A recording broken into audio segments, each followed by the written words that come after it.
శ్రీ గోమాత్రే నమః. ముందుగా అందరికీ సంక్రాంతి పండగ శుభాకాంక్షలు.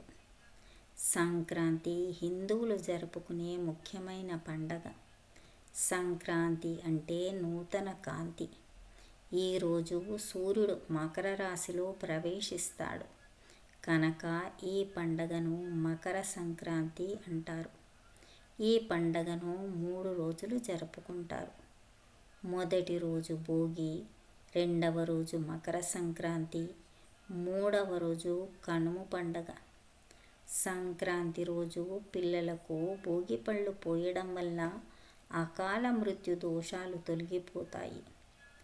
సంక్రాంతి రోజు భూమాతను పూజించడం ఆనవాయితీ. అంటే భూమిని ఆవు పేడతో అలికి రంగురంగుల ముగ్గులు పెట్టడం, నవధాన్యాలతో అలంకరించడం. ఈరోజు పితృదేవతల పండగ కూడా. గారెలు, పరమాన్నం, పిండి వంటలు వండి నివేదన చేయడం, దాన్ని ప్రసాదంగా స్వీకరించడం వల్ల పితృదేవతల ఆశీస్సులతో పాటు పితృదోషాలు తొలగిపోతాయి.